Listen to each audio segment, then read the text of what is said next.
Hi, it's Paul. So today I'm going to talk about the big shift in influencer marketing and how this is having an effect on the sort of mergers and acquisitions in this sector, and how you, as a deal maker, could build a platform using the same strategies outlined in this video that the big boys are following and get a racy valuation. So brands are no longer buying influencers, they're buying ecosystems. The trend is acquiring creator-first platforms, really, and communities, which is I believe, set to explode in 2026. So, why? Because buying individual creators doesn't really scale. Creators are human, unpredictable. Valuations are based solely on personal brand, and that's very high risk. And revenue is very much tied to audience mood, platform algorithms, and I suppose creator burnout. Whereas in platforms are communities and creator-run businesses are enduring assets. They have transferable value and they have infrastructure such as systems, and this creates continuity independent of just one person. And with recurring revenue streams such as subscriptions, paid communities, software tools, affiliate networks, this is what really makes them attractive. So, what are the economics behind these creator-focused acquisitions? Well, a creator may have just ad revenue from from say YouTube, for example, or brand deals, whereas platforms can have subscription revenue, affiliate programs, training courses, software as a service, community membership fees, and all of this really leads to that higher valuation. Margins tend to be higher as well. So, for example, SaaS businesses typically margins tend to be between 70 and 90%. Community tends to be around 40 to 60%, creator agencies 20 to 40%. So the risk profile is certainly lower, whereas a creator is ultimately a key person risk. And a platform is really diversified of this risk. So why are corporates buying creator platforms? Well, quite simply because they have predictability, transferability, and scalability.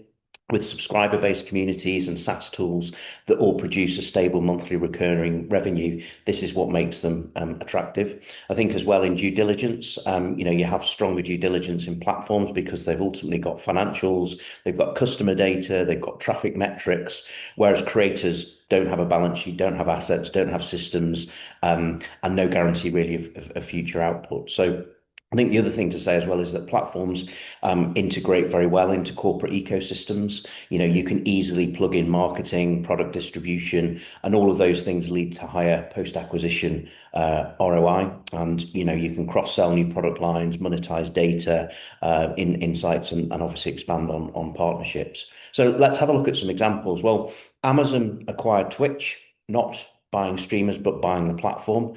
HubSpot, they bought Hustle, so they were buying the media asset, not the creator. Kajabi and Circle, they're growing by absorbing creator ecosystems. And then you've got Gymshark and Huel, where they're building creator-based acquisition arms. So each of these has allowed those companies to acquire distribution, attention, community, rather than just a single influencer. So this is why founders are building for acquisition by large companies, because ultimately creator burnout is real. They want exit whilst valuations are high. Operator prefer to own platforms, not products. Communities are essentially intellectual property. Think courses, think framework, think playbooks, think email lists. All of this is assets that corporates can acquire. And the same with, software as a service, SaaS companies. Ultimately companies love recurring revenue models tied to engaged user bases. So essentially, what you're looking to do is really leverage this trend as a deal maker.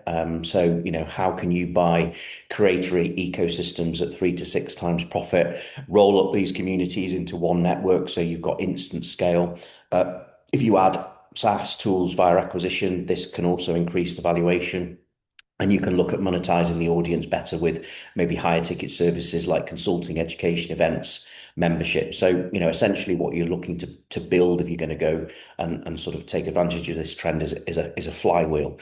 Creators equal platform, equals software, equals events, equals consulting, equals recurring revenue.